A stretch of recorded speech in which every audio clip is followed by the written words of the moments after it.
Westbrook on LeBron. LeBron ate it up at the rim. Wow, he got some bounce in those 35-year-old legs. Whose game is it? It's Michael Jordan's game. Cabot, 6 to play. Booker, this is for the win. Got it! Basis. So Kobe will dunk, and then so will the other two. Then they'll do it one more time. Oh, between the legs! Got to get it in. Here's Luca. Gets it away. It's good! A Doncic!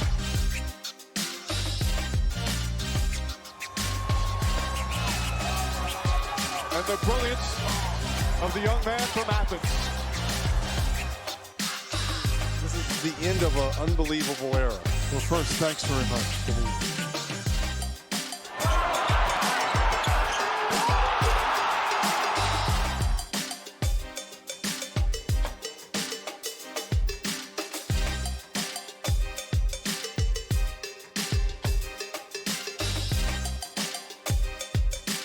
Ben Golliver with the Open Floor Podcast. Hi, I'm Kristen Ludlow from NBA Inside Stuff. I'm OG Anunoby of the Toronto Raptors. Hey, I'm Elena Deladon, and welcome to the Double Clutch. Double Clutch. Double Clutch. Double Clutch. Double Clutch Podcast.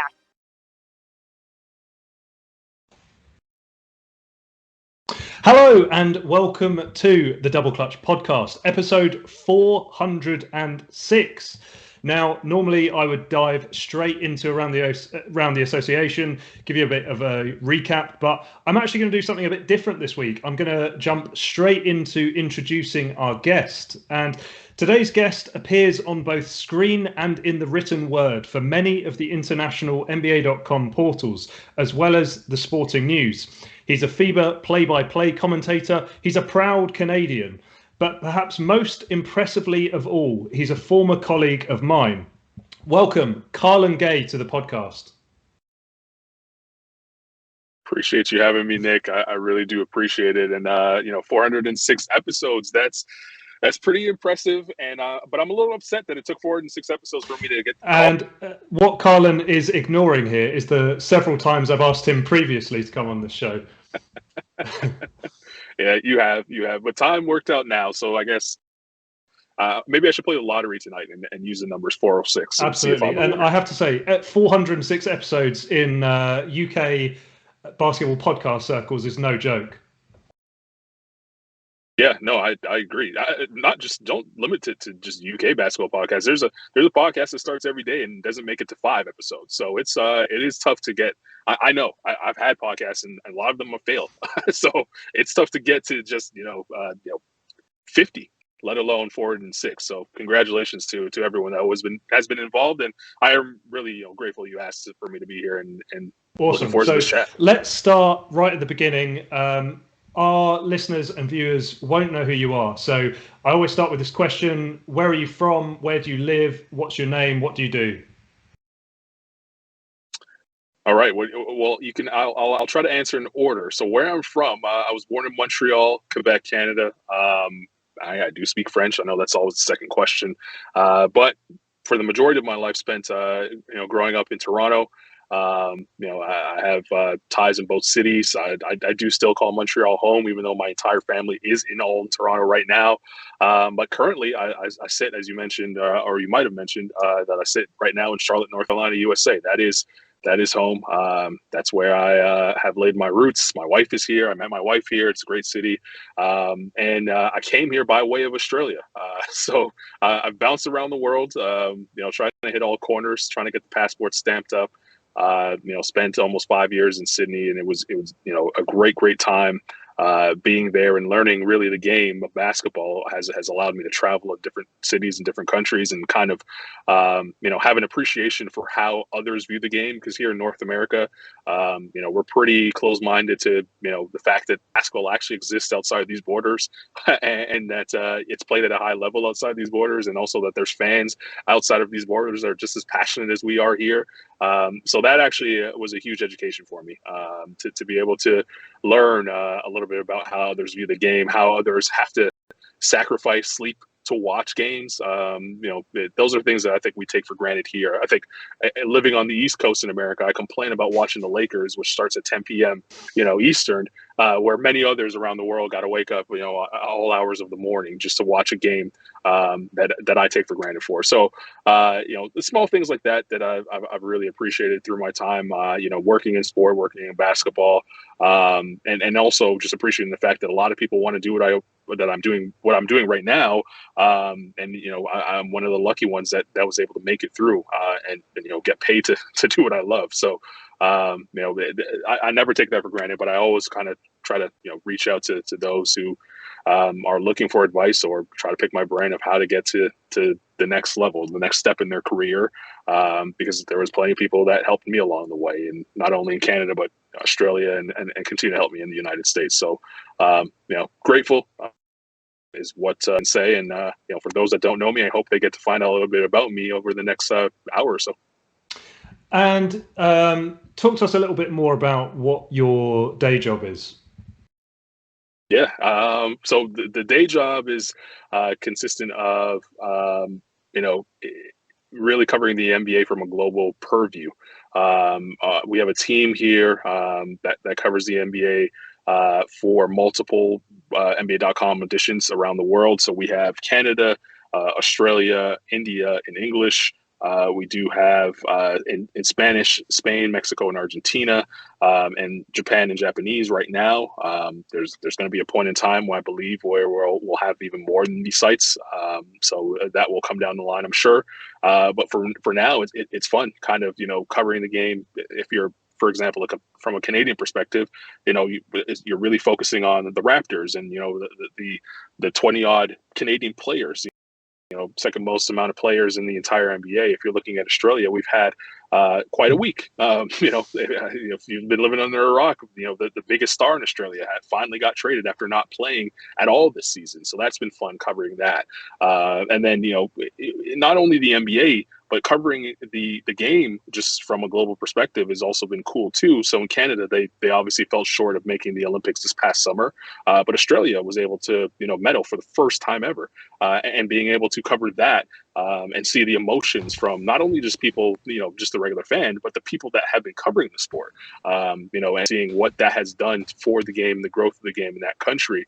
You talk about Japan, the Olympics were obviously there. That was a big moment for them, but they also have their first ever draft pick. I was able to, be alongside covering that and watching what that meant in Rui Hachimura getting selected by the Washington Wizards. And the list goes on and on. Spain and Argentina, two places where they do have, in Spain especially, the domestic league. Some might call the ACB probably the second best league in the world outside of the NBA, if you want to say that. And then they've had Pau Gasol, Marc Gasol go through the last couple of years at a high level, and had the appreciation of watching Marc win a championship for the Raptors. In Argentina, Manu Ginobili meant so much in that golden age of basketball, meant so much to them, and he retired, and we had the site at that time to be able to cover that through. So it's been fun. It really, really has been fun. Mexico got their first G League team, and they're, kind of working their way through. There's also the NBA Academy in both Mexico and India, where a ton of players have been working their way through and seeing them achieve their, goals of getting to the next level of basketball, leaving high school and moving on to, either college and the pros if you're Josh Giddey. So it has been fun.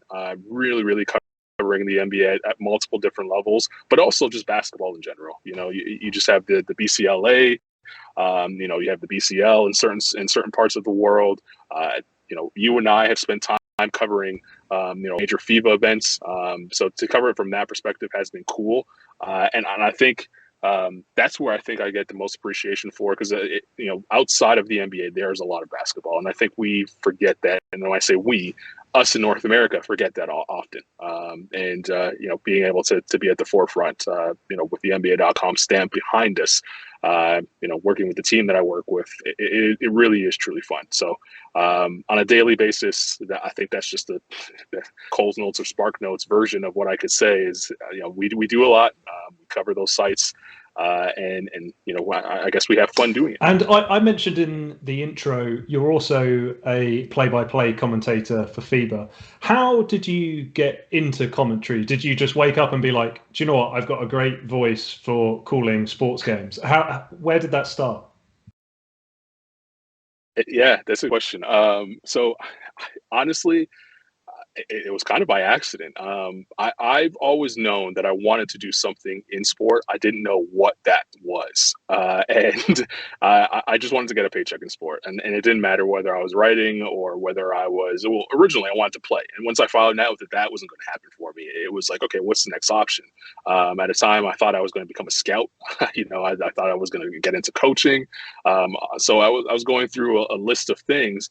And it wasn't until later in my life, in my teens, where I was trying to figure out what would be the closest thing to working in media. And one of the original things was doing play-by-play. Little did I know it was one of the toughest jobs to get, because there is only one Mike Breen.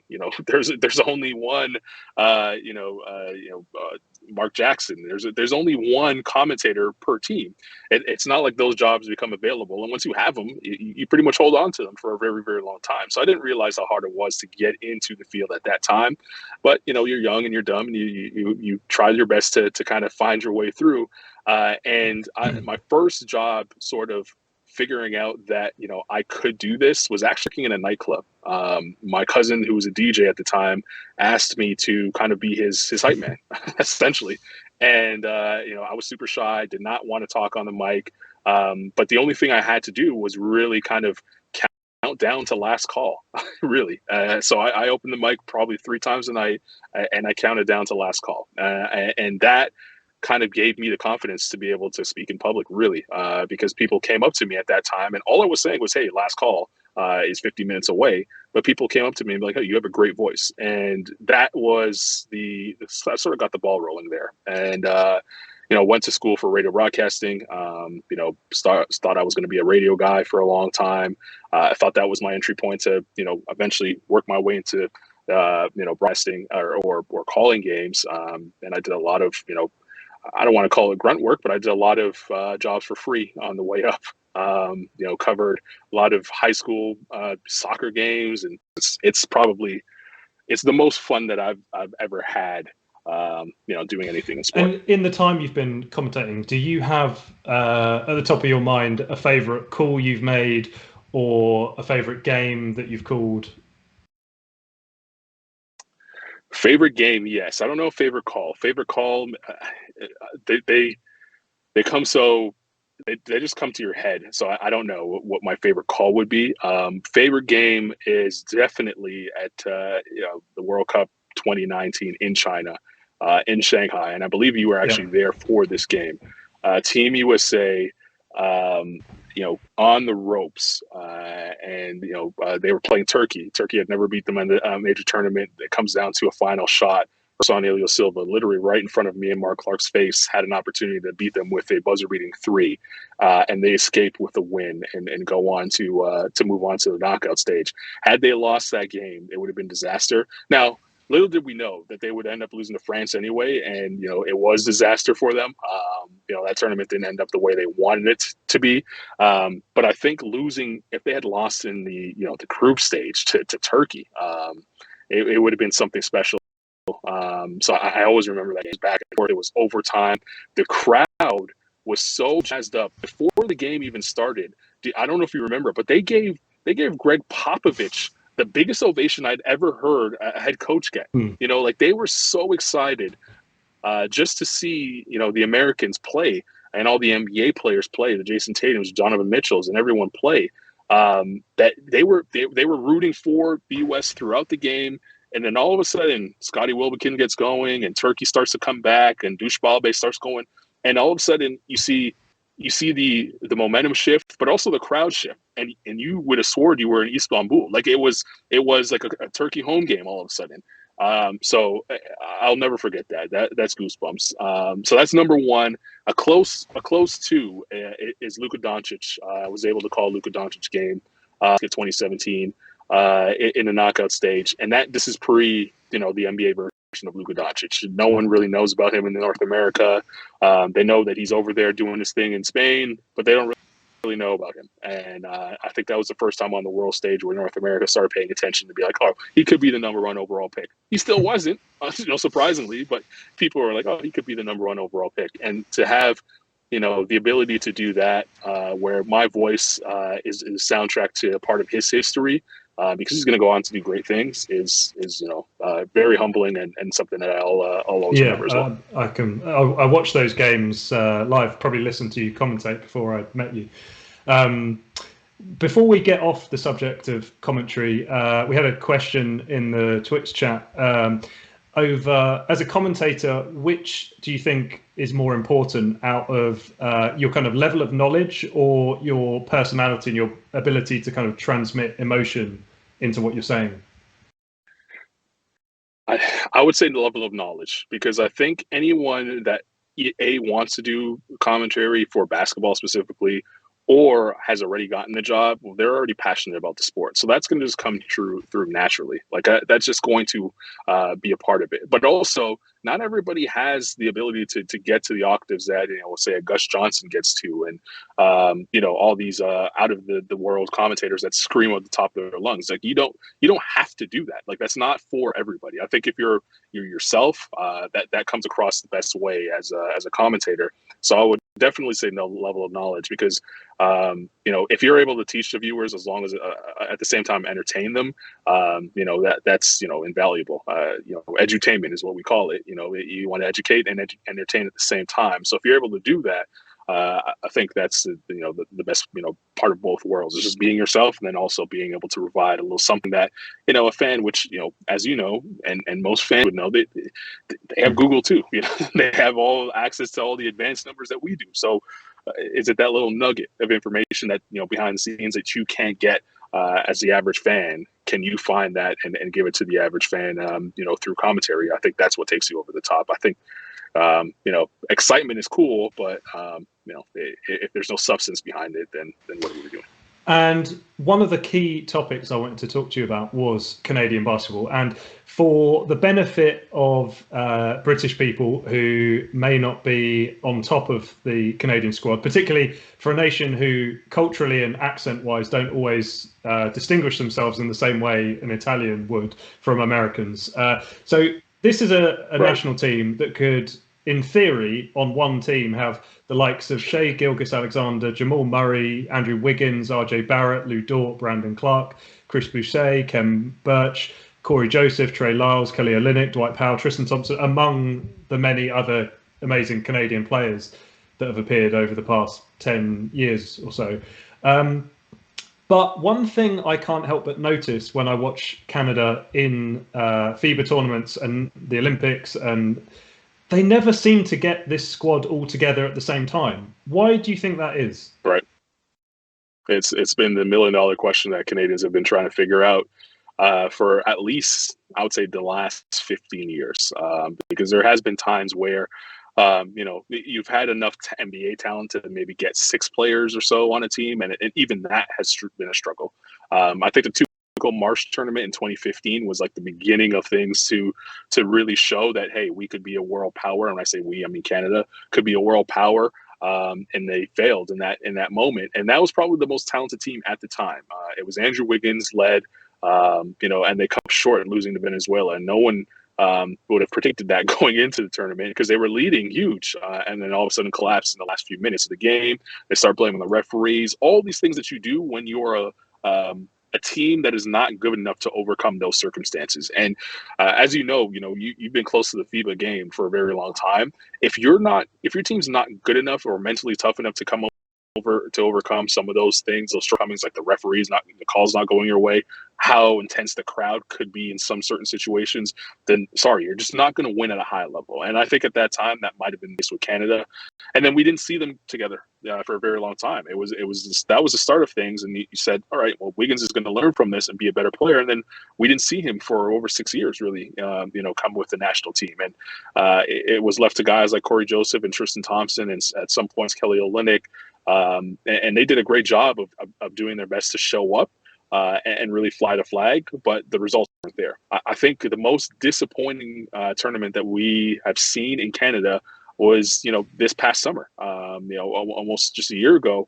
And I actually was there. I was lucky enough to be able to be on the call for that in Victoria, BC. You host the tournament, so you set it up perfectly for you to be as comfortable as you can. And I know that we were dealing with coronavirus, and we were actually in a bubble.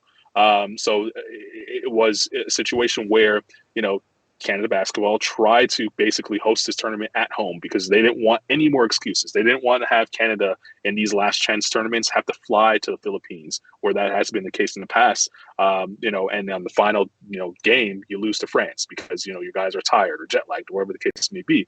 You want them in comfortable surroundings. You want to be able to control the hotels. You want to be able to control the practice times, the start times of the games.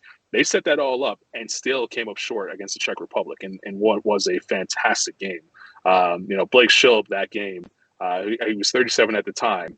And he had he probably had the game of his life, honestly. But a naturalized player for the Czech Republic just shows up and destroys Canada. That's, filled with all those names that you mentioned, NBA stars. And here's Blake Schilb, who's, probably on the verge of retirement at the national team level, and was able to get them, beyond the semifinal game. So that was disappointing. I think a lot of people in Canada basketball were disappointed with the result, but they were motivated with a couple of things, Nick. Number one was the fact that they were able to get Nick Nurse, who is a world-class head coach, to have him and kind of use him as a guy to not only help recruit, but also massage this program because it's desperately needed that.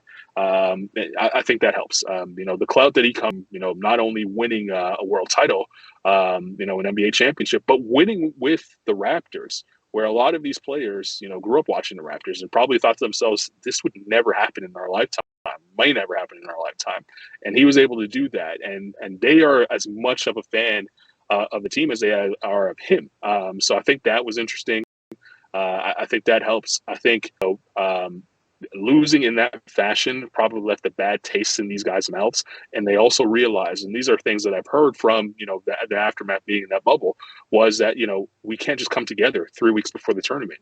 We have to build like some of these other teams do. And as you know, in Europe, there's not just a team that comes together. I mean, Team USA aside, there's not a team around the world that wins at a high level that just comes together 3 weeks before the Olympics and rolls the ball out and says, hey, let's go out and win this tournament.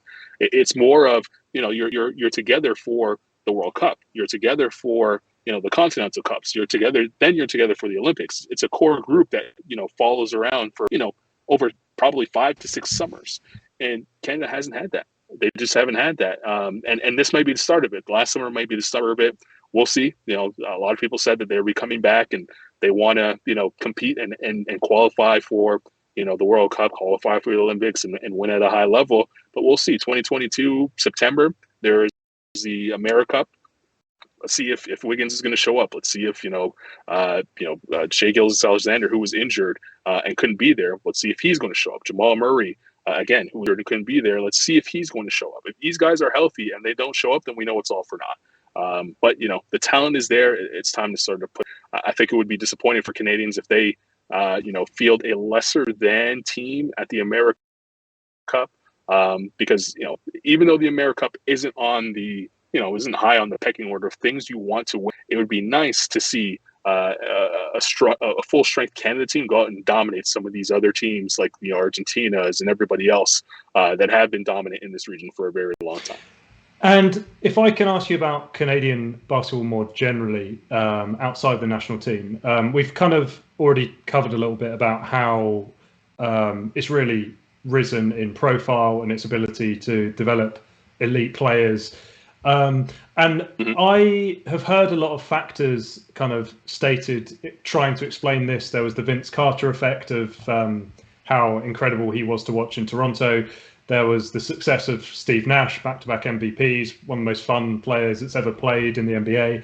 The Raptors win a title. So there's all these kind of factors that kind of help grow the popularity of basketball. But my question to you is, has this rise in profile, was it only a question of popularity, in the first place? Or have there been things going on in the background too, in terms of developing more coaches or making the sport more accessible to people? Or are there things that we don't see as non-Canadians? Yeah, I would, it's easy from the outside looking in to just say, hey, they're there, so that's the reason why this game got popular. But I think it's a big part of it, but I think it's just a part of it.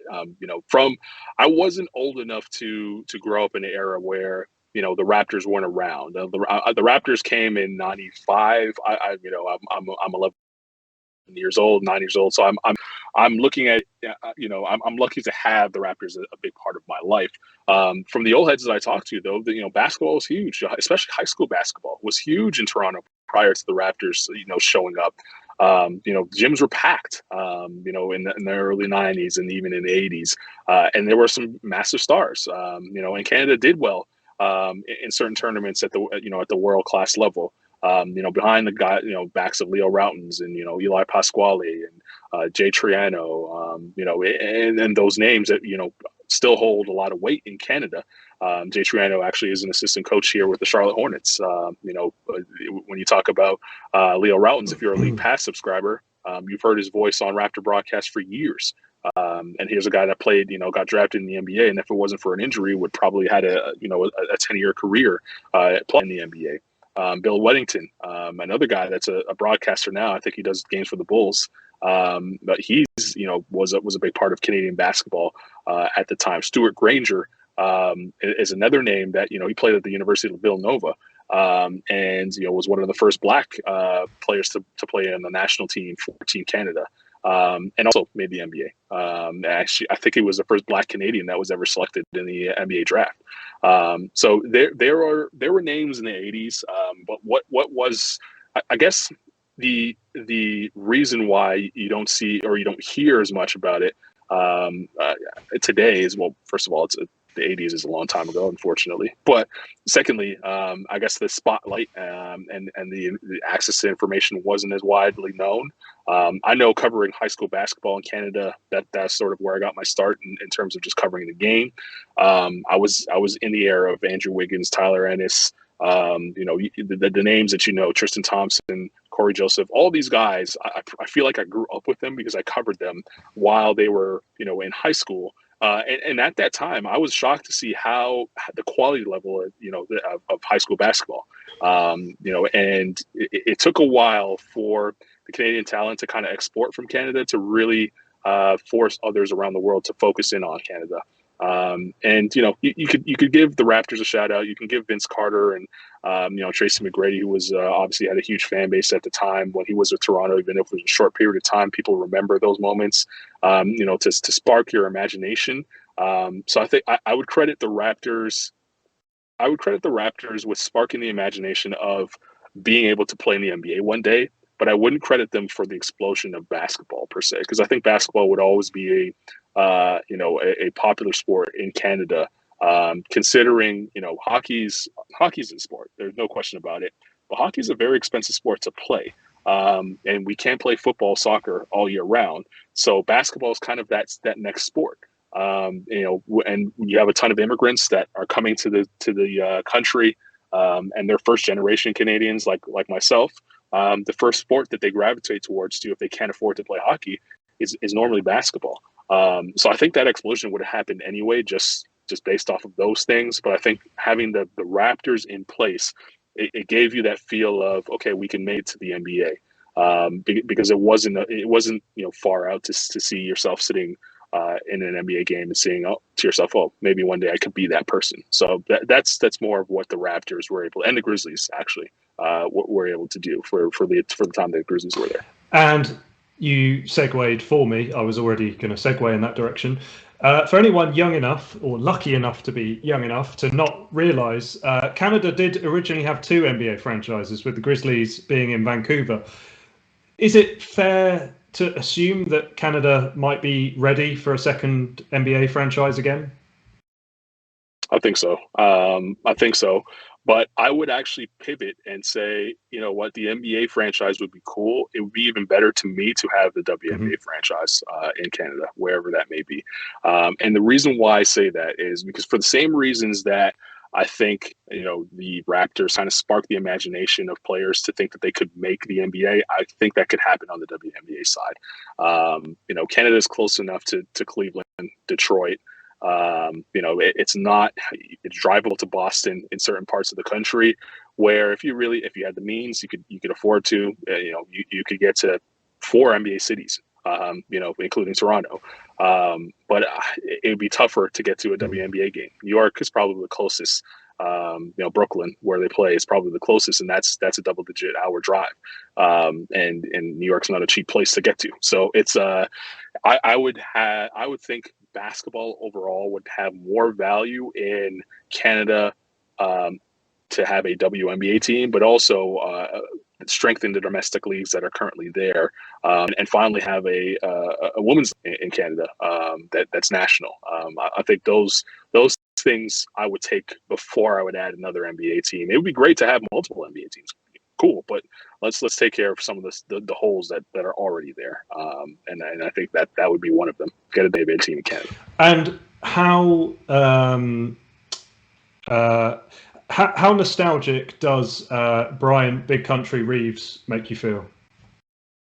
It's funny. I don't know if you've ever saw the film Finding Big Country. Yes. Yeah. I think it's on Amazon here. So I actually spoke to the director of that film. I interviewed her for our The Raptors pod table.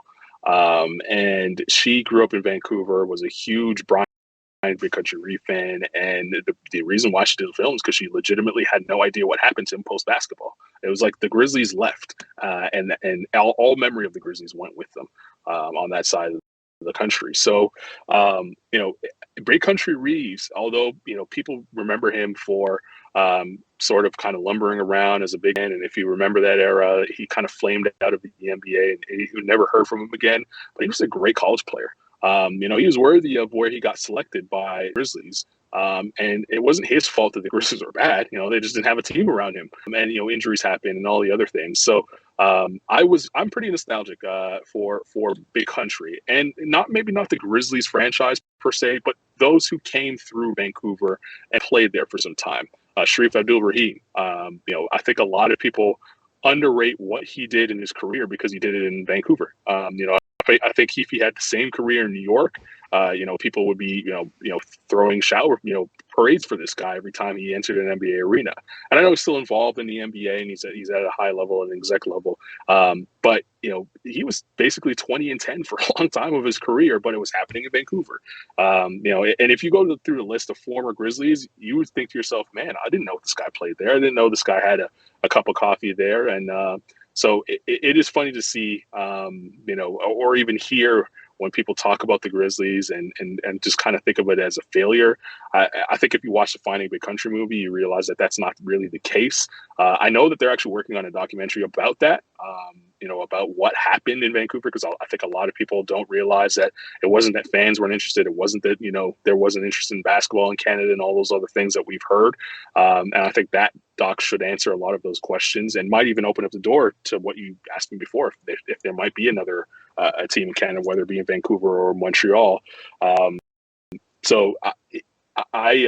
But to answer your question, I do think when I think about the Grizzlies, I think more about the players than the team. And I do think about one thing that maybe Canada misses a little bit. They used to have a Naismith Cup match between the Grizzlies and Raptors, and I miss rivalries in sports. I don't know that, outside of football, Premier League, I don't know that North American sports has, or even sports in general, has those rivalries anymore. I don't think there's hate between teams and fan bases like there is around the world. And I think about, as an Arsenal fan, when I think about Tottenham, I almost want to puke.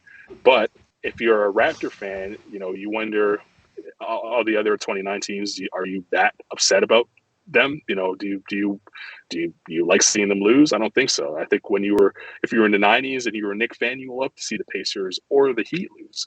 But I don't know if you have that same feeling now. The Laker fans used to hate the Celtics. I don't know if that same hate is still there. So I would love to see rivalries come back in sport, and that I miss sort of with the Grizzlies. And if I can move along bit and change the subject. One of the reasons I asked you to be on the show, just in terms of timing, was it popped onto my timeline a video that you'd worked on with some of the team at Sporting News for Black History Month. And if you're listening in the UK, you may be a bit confused right now because Black History Month in the UK, we celebrate in October, whereas in US, Canada, it's February, so it's right now. And one of the things I really liked about the video was, if you haven't already seen it, guys, check it out. Check either Carlan's timeline or the Sporting News at the Sporting News. Was it really kind of history in general, I think, can get simplified to the point where you know certain names, the names that for whatever reason have always been put forward. But that means that there's a lot of people in the background who don't get celebrated as much. And I think that's exactly what you were trying to do in that video. Do you want to talk a little bit about like any of the people you chose to highlight in that video and why you picked them in particular? Yeah, I mean, I think for me, honestly, Nick, it started a little bit more early. It started earlier than just this year. Last year, the NBA.com team and their international team, myself included, we did a good job, I think, of covering just and focusing on Black athletes within basketball.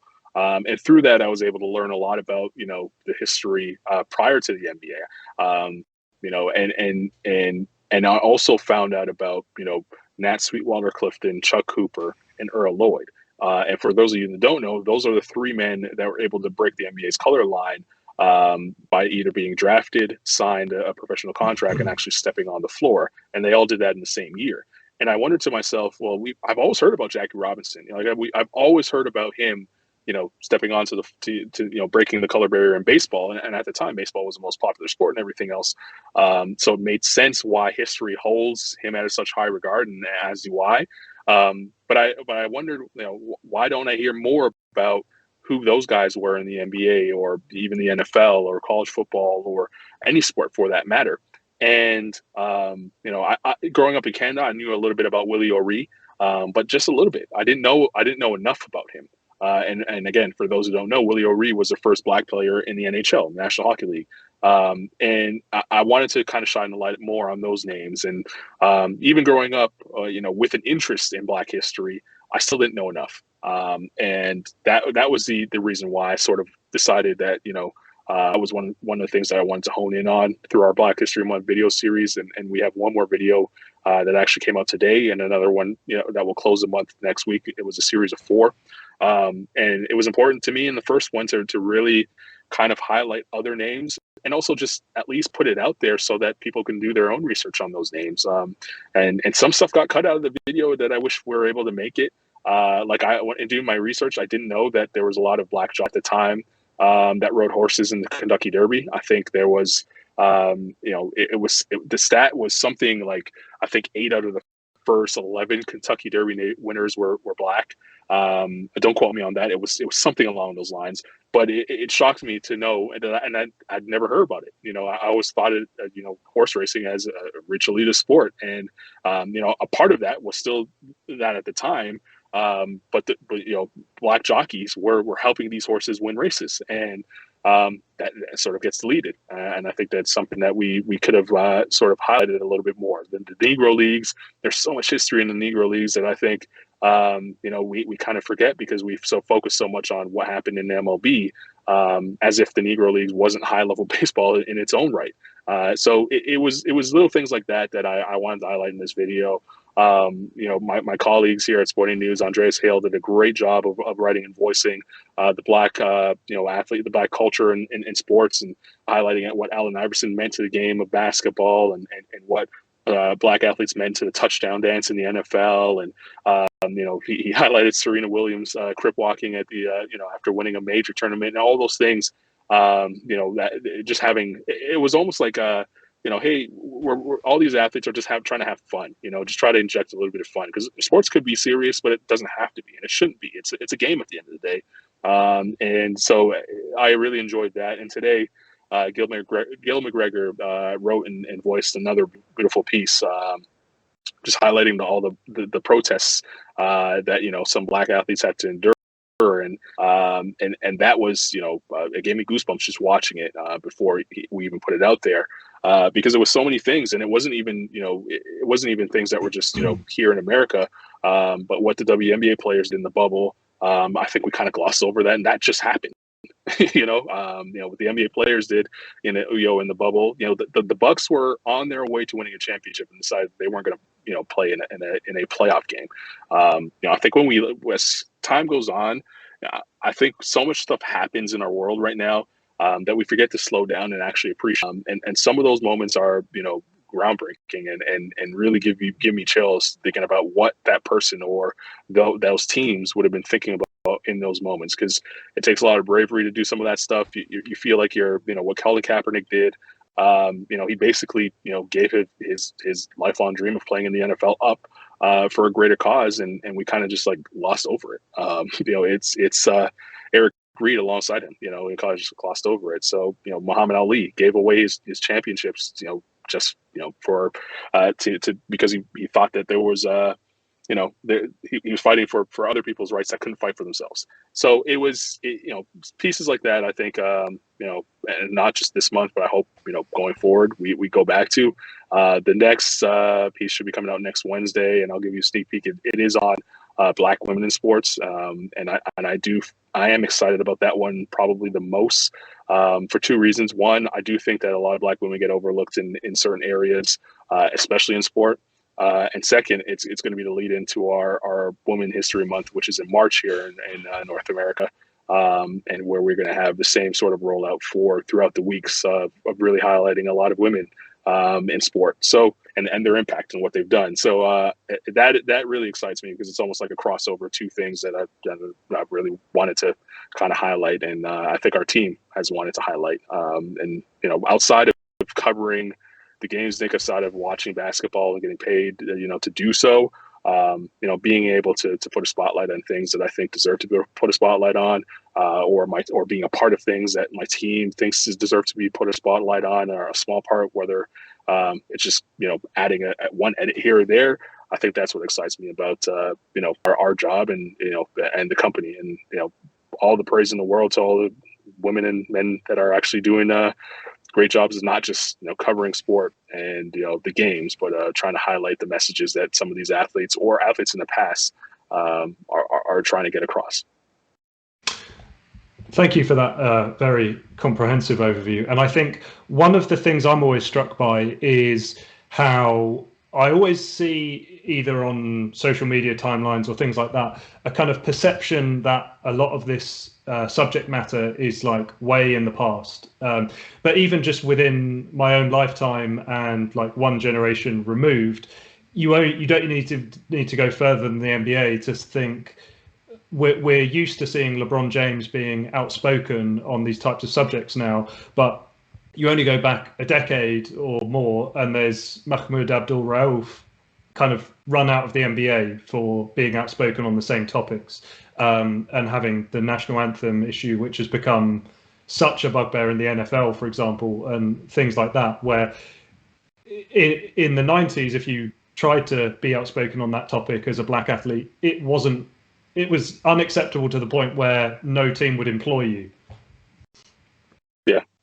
Yeah, I think the one thing that I hope we continue to get to as a society, and I'll just use sports because that's what I'm focused on, and most people are that are watching this or listening to this. I hope that at some point you don't have to be at the level of LeBron James to get the attention when you say something. I hope that because LeBron is a special case. Like he's allowed himself to work and through achievement on the court, to work himself into a position where, and financially, I'm sure, to work himself into a position where, no matter what he says, we're going to kind of allow him to say it, whether people like it or not. And I hope that, in Colin Kaepernick's situation, that wasn't the case. Like he was replaceable. LeBron, he's not replaceable. He's been the league's best player for almost 20 years. So I hope that people don't have to be in LeBron's shoes to be able to get out a positive message. And again, making sure that those messages are positive and trying to bring forth change in a positive way, not just talking about race, just in general. So I do hope that those athletes that do speak out or choose to speak out or are afraid to speak out or are a little bit more comfortable speaking out don't have to get to that level. And I hope the message is received better by us, as fans, that many people would take whatever LeBron James says and hold on to it. If the 12th man on the bench was saying it, I hope that the message back isn't, you're just the 12th man on the bench, just worry about getting on the court. You know what I mean? Like, I do hope that, because there's a lot of people that come to sport as an escape, and use it as an escape from life. I call it the adult's candy store, but there is some, level of, we have to remove that, because these athletes that we watch on a daily basis, they are human too, and they're going through life just like you and I. So I do hope that when they are trying to get our attention towards these messages and these causes, that we pay a little bit more attention, because they are ultimately going to impact us, because we are living on the same planet. And if I could, I'm conscious of your time. I know you've got a hard stop coming up, but I was very determined to squeeze this question in wherever I could, as I remembered you're a pro wrestling guy. Yes. So, Kirk, hit me with the soundbite, please. Silly nonsense. So, for anyone who this may be the first time you're watching the show, this is the part of the show where I ask a question that is absolute nonsense. So, my question to you is: if you could add one pro wrestler from history to any current NBA team, who are you choosing and why? Whew. Well, how could I didn't know this was coming, but I will say, because the first thing that came to my mind is a vignette. And if you're a true pro wrestling fan, you can go back to remembering where you were when you saw it. And how can I not say Mr. Perfect? How can I not say Mr. Perfect on the basketball court, shooting over his head and going in and, kind of doing the horse shots and all of them falling, because of course he's perfect. So, if I am an NBA GM, the late great Kurt Hennig would be my choice, because again, he's perfect. And, game on the line at the foul line, he could close his eyes and shoot it and probably go in, because he is indeed Mr. Perfect. Nice. He's actually one of my all-time favorites. I took this far too seriously. I came up with an entire lineup. Okay, give it to me. So I've got Rey Mysterio running the point. I have Ron Simmons, aka Farouk, playing the two, but also as my squad enforcer. And then I have three guys who actually played at college. So I've gone for bully ball. So I have Kane, The Undertaker, and Kevin Nash. Kevin Nash actually played D1 ball for Tennessee. He did. And then played pro in Germany as well before he became Diesel and I didn't know that. Nash and stuff. So yeah, he got injured playing in Germany, which ended his pro basketball career, which put him on that path to becoming a pro wrestler. But yeah, as always, I take those far too seriously. I don't know if you have any more time or if you need to drop off. I got 9 more minutes for you, so Nice. I'm enjoying this. So let's keep it rolling. Okay, so these questions are going to be quite random now, because they're questions I thought you'd have an interesting answer to that but things that have interested me. So talk to me. You're in Charlotte, home of the Hornets. Miles Bridges never caught my attention before this season. I watched him destroy the Knicks. Then I watched almost every Hornets game after that to see if he was actually that good or if that was a weird game. And he's looked like a different player this season. Is it just opportunity? Why has he been so good this year? To be honest with you, I was actually at that game that I think you're referencing. He had an incredible game where he was just making closing shots. Like it was a close game in the last 5 minutes. Kemba started off going crazy in that game, if I remember correctly. He had like 19 in the first half or something like that. Before I even got into my seat, I looked up at the scoreboard and Kemba was closing in on 20 points in that first quarter, and looked like the Knicks were going to blow them out. And then all of a sudden, Miles Bridges came back and made it interesting. Nick, the answer is yes. I know he's made improvements on his handle. Obviously, he's become a much improved shooter. He's shooting close to 40% the last season anyway from three. He's shooting 40% this season. That's fallen off a little bit as he's taken more difficult attempts. But it's a contract year. Like that is the answer. That is simply the answer. It is a contract year, and Miles Bridges wants to get paid. He's still on his rookie deal from when he got drafted. This is the final year of his contract. They obviously didn't opt to sign him long-term in the summer. They said, you know what, go out and prove it. You had a nice season last year. Let's go out and prove it. And he's taking them up on that offer. And they're actually going to, the Hornets are going to have to pay him a lot more money now than they probably would have if they had just signed him in the offseason to a long-term deal. And the other part of that that I think doesn't get talked about enough is the fact that, Gordon should be that secondary scorer, even the first scorer on the team, but he hasn't been, willing to be as aggressive to make sure that he gets his shots. Like, he's only taking 12 attempts per game. I think that's 3 down from where he was last year. And a guy that's getting paid as much as he is, a guy that came into Charlotte to be the guy, for him to take that step back to allow Miles Bridges to kind of thrive. Miles Bridges is taking 6 more shot attempts than he was here, so his averages should go up. But it's also just allowing him to be able to do that, and you can't do that without a guy like Gordon Hayward taking a step back and not having a problem with him doing that this season. So contract year, and also the opportunity that he's getting. NBA players could put up big numbers if they get the shots to do. And appearing in incredible basketball runs, also featuring John Wall and Michael Beasley, Tyreke Evans has looked good in YouTube videos. And the league randomly, or seemingly at random, seemed to announce he was eligible again following, I believe, what was a banned substance time away from the league. Right. Which team should look at Tyreke? I think a team that needs scoring punch off the bench, and that team is probably the Lakers. They need any help that they could get at this time, and it's not just scoring punch, but it's also guys that can help create. Outside of LeBron and Russell Westbrook, there's not really much of. I'll give him AD, but there's not really much of guys who can go out and get their own shot. A lot of the players on their team are guys who need to be spoon-fed.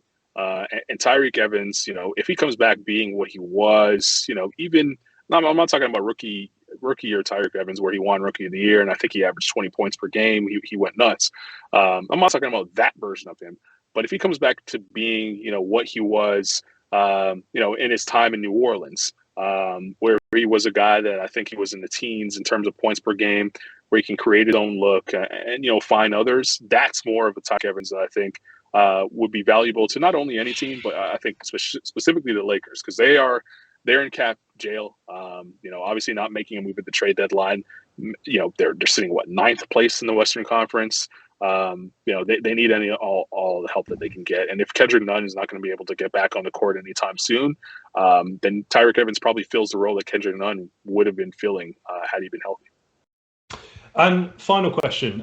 There's been a couple of coaches at the Raptors organization with ties to the UK. Nick Nurse obviously coached for a long time, but also one of his former assistants and now head coach of the Timberwolves, Chris Finch. Yes.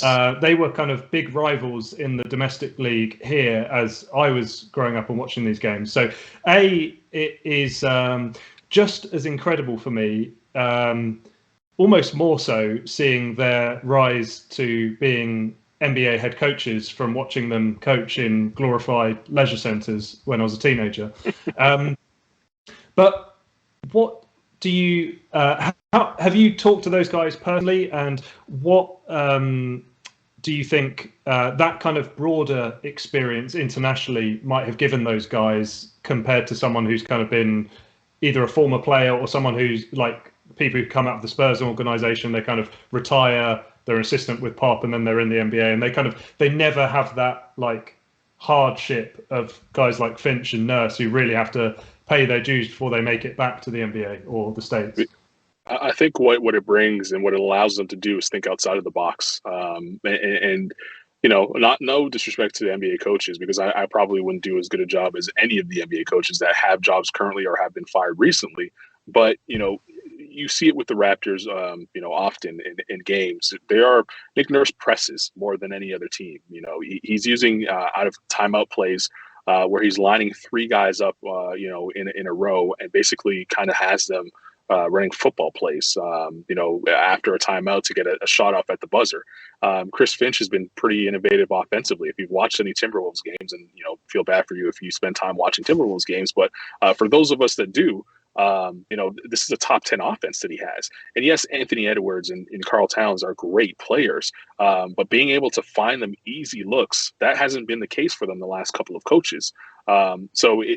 Trying things, I think coming from, I'll call it the FIBA world or just the internet basketball world, you come with a different perspective in the NBA to try different things, because a lot of the time when you're going through those leagues that they would have played in, you're just throwing things at the wall, and most times they work because they're so quirky in some of those leagues. NBA players are a little bit more skeptical about their coaching. They want to make sure that you know more basketball than them, and that you're not going to embarrass them when you're out there.